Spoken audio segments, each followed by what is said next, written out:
নমস্কার বন্ধুরা, কেমন আছো সবাই? আশা করছি সকলে খুব ভালো আছো। আমার একটি নতুন ব্লগে তোমাদের সকলকে স্বাগত। আজ রবিবার, দিনটা হচ্ছে 15ই আগস্ট। তো আমরা সকলে জানি আমাদের স্বাধীনতা দিবস আজ হয়েছিল, কিন্তু আমি যদিও বা বাড়িতে আলাদা করে কোনো পতাকা উত্তোলন না করলেও আমার বাড়ির ছাদ বাগানটা কিন্তু আজকে ভীষণ সুন্দরভাবে ঝলমল করছিল। সকালবেলা ঘুম থেকে উঠেই আমি রবিবার করে, অন্য দিনও কিন্তু অতটা সময় পাই না বলে সানডে করে আমি কিন্তু একটু গাছের সঙ্গে সময় কাটাই। গাছের এখন বর্তমানে সময়ের অভাবে গাছগুলোকে অত পরিচর্যাও করা হয় না, কিন্তু ওদের সঙ্গে যে কথা বলি তার জন্য কিন্তু ওরা আমাকে ভালোবেসে রোজ ফুল দিয়ে যায়, ফল দিয়ে যায়। ফলের গাছ অনেক বেশি কিছু না থাকলেও ফুলের গাছ কিন্তু অনেক আছে। তো যাই হোক, আমি অনেকটা সময় ওদের সঙ্গে কাটাই এই রবিবার। আর আজকে বৃষ্টির পরে এত ভালো লাগছিল, আকাশটাকেও এত সুন্দর লাগছিল, মনে হচ্ছিল যেন মা আসছে। তো আমাদের সকালবেলা প্রত্যেক রবিবারে আমাদের এটাই ডিউটি থাকে, সকালবেলা আমরা ঘুম থেকে উঠে স্নান ধান করে পুজো করে তারপরে কিন্তু রান্নার কাজে লেগে যাই। তো মায়ের সাথে সাথে সেদিন মা যেহেতু পুজোর জন্য ব্যস্ত ছিল, তাই রান্নার পাটটা কিন্তু আমার কাছেই এসছিল। তো আমি আজকে রান্না করছিলাম। আর রবিবার মানেই কিন্তু আমাদের মাংস, মাংসর মধ্যে আমাদের মাটন। তো তোমরা দেখতেই পেলে আমি তেল গরম করে নিয়ে মাংসের সমস্ত জোগাড়যন্ত্রী করে নিয়েছিলাম। একটু তাড়াহুড়োর মধ্যে ছিলাম বলে তাই জন্য কিন্তু আজকে অতটাও ভালো করে দেখাতে পারিনি। হ্যাঁ, মাংসটাকে ধুয়ে তো নিয়েইছি। তো কড়াইতে তেল গরম করে গরম মশলা, তেজপাতা ফোড়ন দিয়ে পেঁয়াজও ফোড়ন দিয়ে দিয়েছি। পেঁয়াজটা ভালো করে ভাজা হয়ে যাওয়ার পর আমি কিন্তু বেটে রাখা মশলাটাও দিয়ে দেব। তো মশলাটার মধ্যে ছিল আদা, রসুন, পেঁয়াজ, কাঁচা লঙ্কা আর টমেটো। আমি একসঙ্গে মিক্সিতে পেস্ট করে নিই। ওটা পেস্ট ভালো একটু কষিয়ে নেওয়ার পরে যেটা রেগুলারের মশলাগুলো হয়, নুন, হলুদ গুঁড়ো, লঙ্কা গুঁড়ো, ধনে গুঁড়ো, জিরের গুঁড়ো, একটু গরম মশলা।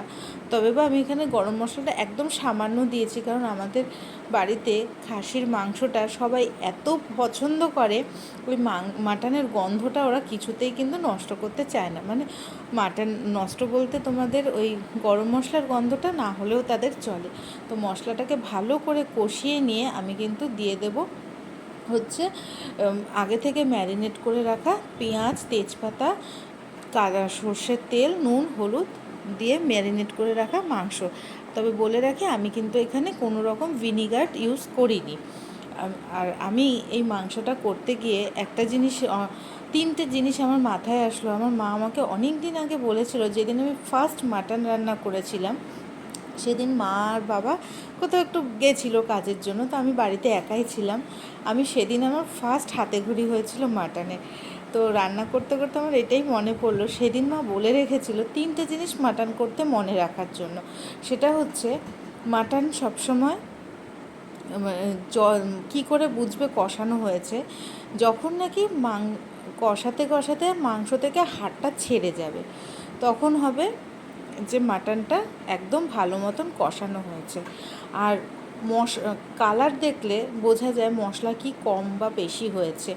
যত বেশি ফ্যাকাশে হবে মশলার কোয়ান্টিটি, তার মানে ঠিকঠাক হয়নি। মানে পেঁয়াজ আর রসুন, আদার যে কোয়ান্টিটিটা আমরা সবাই জানি, এতদিনে রান্না করতে করতে সবাই জানে, কিন্তু আমরা যারা নতুন তাদের জন্য বলছি, রসুন মাংসে সবসময় একটু বেশি দিলে অসুবিধা নেই, কিন্তু আদাটা একটু কম দিলে বেশি ভালো লাগে খেতে।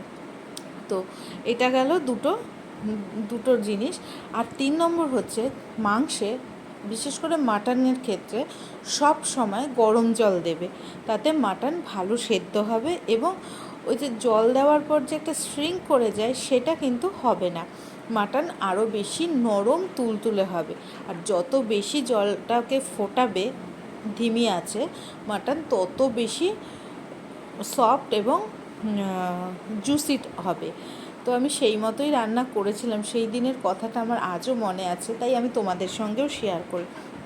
তো তোমাদের সঙ্গে গল্প করতে করতে দেখো আমি মাটনের কিন্তু প্রায় অনেকটাই শেষ মানে টাইমটা ওভার হয়ে গেছে। তো গরম জলটাও দিয়ে দিয়েছি, গরম জলটা দেওয়ার পরে এবার বেশ খানিকক্ষণ আমি ফুটতে দেবো মাটনটা। আর সেদিনের মাটন আমাদের কিন্তু আজকের মাটনটা একটু রেয়াজি মাটনই এনেছিল।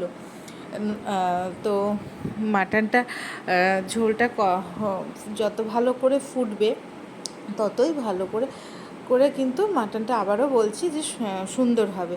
আর আজকে একটু তাড়াহুড়োর মধ্যে ছিলাম বলে মাটনের সঙ্গে আর সেইভাবে কিছু রান্না করা হয়নি, কারণ আমরা বিকালে আমাদের প্ল্যান ছিল যে খাওয়া দাওয়া শেষ করে আমরা কিন্তু বিকালে যাব গোপালের জন্য কিছু শপিং করতে। তো দেখতেই পাবে, শপিংটা তোমাদেরকে দেখাবো, অবশ্যই দেখাবো। তো এখানে মাটনটা কিন্তু অনেক, ঝোলটা কিন্তু দেখতে পাচ্ছ অনেকটাই শুকিয়ে এসছে, মানে মাটনটাও কিন্তু ভালো মতন সেদ্ধ হয়ে গেছে। তোমাদেরকে আরও কাছ থেকে দেখাবো। আর মাংস কতটা কষানো ভালো হলে পরে, বা মাংস যদি, অবশ্যই মাংসটাকেও ভালো হতে হবে, তার কিন্তু বোঝা যায় এই পাশের যে ভাসছে যে তেলটা দেখে।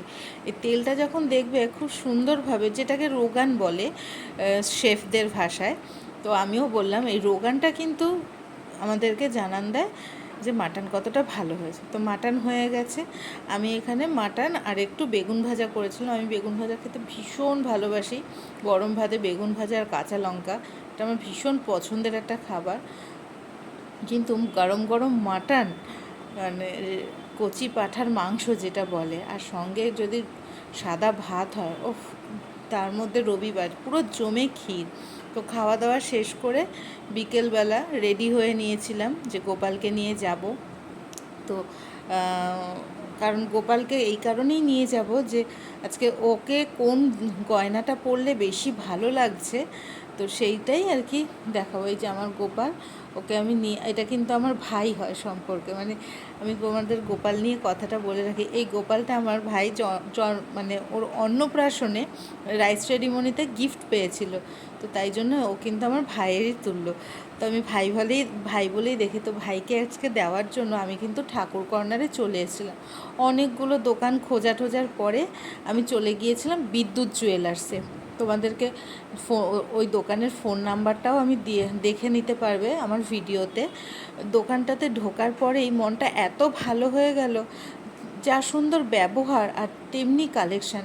গোল্ড জুয়েলারির কালেকশান তো অসামান্য, আর তার সঙ্গে কিন্তু রূপোর জুয়েলারির যে কালেকশান আছে সেটা তোমরা যদি বলো আমি কিন্তু একদিন ওর দোকানে গিয়ে দেখাতেই পারি। তো এখানে বিয়ের গয়নার জন্যও কিন্তু ভীষণ একদম হালকা থেকে ভারী সব রকমের গয়নাগাটিও কিন্তু দেখেছিলাম। তো অনেক খোঁজার পরে একটু পছন্দ হলো, এই দুটো সিলেক্ট হয়েছে। ওইগুলো নেওয়া হলোর পরে গোপালের জামা কিনতে চলে আসলাম।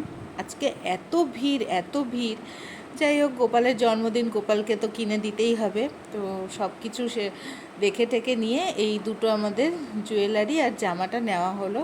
তো সকলে ভালো থাকবে। আগামীকাল শুভ জন্মাষ্টমী।